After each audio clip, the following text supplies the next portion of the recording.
რომ შესწრებოდით სისხლის სამართლის დანაშაულს იმ კარიდორში.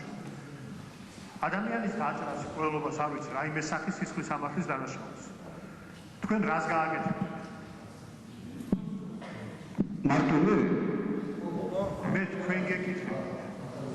თქვენ რომ შესწრებოდით იმ კონკრეტულ კორიდორში, რომელზეც არის საუბარი, ძიმე ნაკლებად არა, ადამიანის გაჭრას ცივი იარაღით, დანაშაულს. როგორ მოიქცეოდით? არ ვიცი მე ვერ გეკითხავ როგორ მოიქცეოდით. რაც კანონთან გათვალისწინებულია. ახლა მაგმომიჩი რაკას კონკრეტულ შემთხვევაში მე რას გავაკეთებდი? ვერ გეკითხავ. კანონით რაც გათვალისწინებულია, იმას გავაკეთებდი. ამ შეატყობინებდით პოლიციას, ვინმეს, რამეს? რაც კანონთან გათვალისწინებული იმას გავაკეთებდი. რა არის? როგორ მოიქცეოდით? გაარჩინა კონკრეტულ ფაქტზე. აი, კონკრეტულ შეკითხვას გისურვებთ. იმიტომ რომ ამ კითხვიდან გადავდივართ შემდგომ მეორე კითხვაზე. თქვენ რომ იმ კონკრეტულ ტერიტორიაზე, რომელ ტერიტორიასაც ახსენებთ, იმ კონკრეტულ თვესა და რიცხვს უგნება, შესწრებოდით რომ გუნავა, რომელიც ახსენებთ, გუნავა სტანით დაეჭრა, პირდაპირ აი ღია დანაშაული ჩაედით.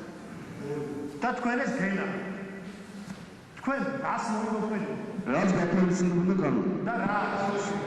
რაც გათვალისწინებულია კანონით, ანუ დაპატრულში გავეკავდი, უფროს ვეყოდი აქ გუნავა კაცი დაჭრა თქო, არ ვიცი ხოლმე კონკრეტულ იმაში რას გავაკეთე. ხო და ამ შემთხვევაში რატო არ მოიქეცით ესე? ამ შემთხვევაში რა მე კიდევ ერთხელ ვიძახი რომ მე დანაშაული, როგორც ასეთი სისხლის სამართლის დანაშაული, მე არ დავინახე, იმიტომ რომ არ ვიცი. მე რა თქვი ფაქტი რომ ხალხი იდგა და ყველოდა. ორჩი